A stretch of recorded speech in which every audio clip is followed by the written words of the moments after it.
fits in well with our policy objective of also using multiple agencies for extension. So in that context, it is important to give some sort of training which will also qualify him for some sort of bank loan or something.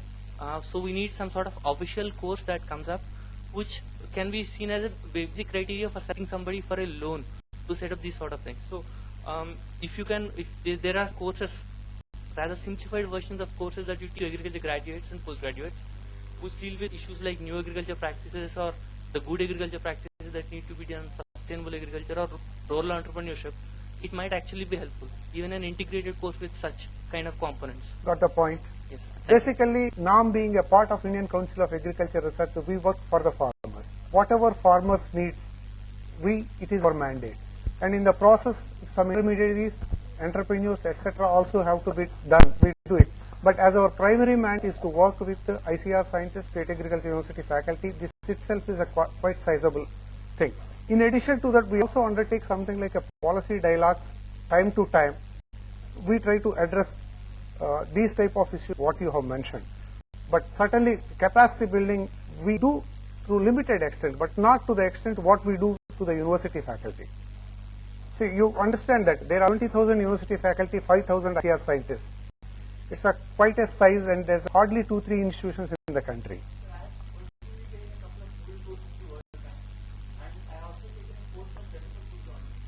These people reach the whole country to their RTA courses. So once you have a content, you don't need people to supervise it at every level. It's a basic course. It probably can be structured, and what it does is give an opportunity for people to familiarize themselves with new concepts in agriculture. So once you have a solution in place, it is scalable to any number of people who can be done. And since we are looking at a large number of centers, maybe if this can be extended to a larger section of society, there is a scope. Yes, we are honest. You can talk to Dr. Murthy either now or after the session. You are welcome.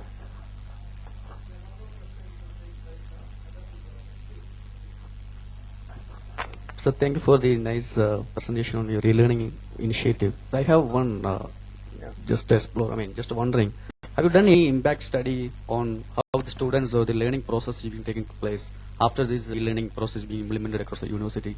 And also, basically, is there any improvements on in terms of their knowledge, or is there any studies being done after this? Education technology, we haven't done. We are in the process of doing it. As I mentioned, another 1 month from now, we'll be completing the last training course for dairy. And TNAU is already about 2-year-old. We ought to have started. Actually, we are working on that. If someone like an independent body like you or some Rashid Suleiman does that survey study, we'll be very happy, because it comes from a neutral body, and we will also get to know. We wanted to understand more on the.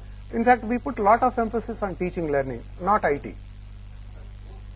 Yeah, that's what I said. We put a lot of emphasis on teaching learning, and we would like to go through that and try to understand what's happening and how to improve further. Good. Yeah, this is, I think, you are telling about the adoption process. Some university already adopted ICT in a fast manner and implemented like TNU, I think. Is there any effort from NOM side to guide ICR to include any ICT-based courses for the UG curriculum? Or anything? Any efforts are done for the UG students? Any ICT courses, ICT-related courses have been integrated so far?